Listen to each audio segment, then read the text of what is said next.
कोटि कोटि वंदन साथे। तो शिवजी ने प्रिय छे रुद्राक्ष भस्म। शिवजी भस्मनो श्रृंगार करे छे અને આપણને કહે છે કે એ જીવાત્મા તમે ગમે એટલા સોળ શ્રૃંગાર કરો, ગમે એટલા તૈયાર થાવ, પણ આખરે તો આ શરીર રાખ થાશે ને આખરે શરીર રાખ થવાનું છે બાપા। જેથી જવાનું ટાણું થશે તેથી કાંઈ ભેગું આવવાનું આ બધું અહીંયા નહીં રહેવાનું છે બાપા। ખાલી હાથ આવ્યા હતા ને ખાલી હાથ જવાનું। એ ભેડા આવશે આપણા પુણ્ય અને પાપ, આ બે જ વસ્તુ ભેગી આવશે। તો શિવજીને ભસ્મ रुद्राक्ष प्रिय छे। दादाना चरणों में આપણે બધા વંદન કરીએ। ओम त्र्यंबकं यजामहे सुगंधे पुष्टिवर्धनम् उर्वारुकमिव बन्धनं मृत्युर्मोक्षयमामृतं। मृत्युंजय महादेव त्राहि मां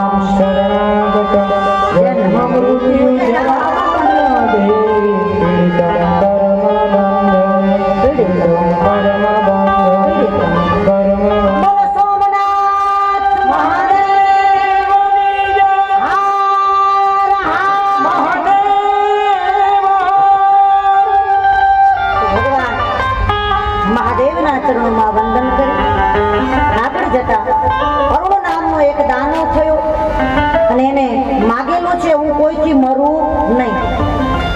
ન રાત્રે મરવું, ન દિવસે મરવું, ન કોઈ વસ્તુથી મરવું, કોઈ વ્યક્તિથી મરવું. આવું એને વરદાન માગેલું છે. અને ચારે બાજુ અરુણે હાહાકાર કર્યો. અને ત્યારે બધા દેવતાઓ ભેગા થયા અને માં ભગવતીને પ્રાર્થના કરે. અને ત્યારે ભગવતી અરુણ નામના દાનવ માટે જગદંબા પધાર્યા. ભ્રામરી બની માડી, ભ્રામરી બની યોગ માયા આજે ભ્રામરી ભામરી બની મારી ભામરી બની યોગ માયા આજ ભામરી બની ભ્રામરી બની માડી, ભ્રામરી બની યોગ માયા આજે ભ્રામરી બની. ભામરી બની મારી ભામરી બની યોગ માયા આજ ભામરી બની. અને એ દેવી તુલસીજી તપ કરે, જેના લગ્ન થયા છે શંખચૂડ સાથે. પણ શંખચૂડ એટલે વિષ્ણુ ભગવાનના જ ગયા જન્મના સેવક છે. એમને પણ રાધાજીએ શ્રાપ આપેલો. સુદામા નામના ગોપ હતા અને એના ફળ સ્વરૂપે ધરતી લાગી ધ્રુજવા, પહાડો લાગ્યા ઢોલવા. બધા વિષ્ણુ ભગવાનને પ્રાર્થના કરે કે આપ રક્ષા કરો.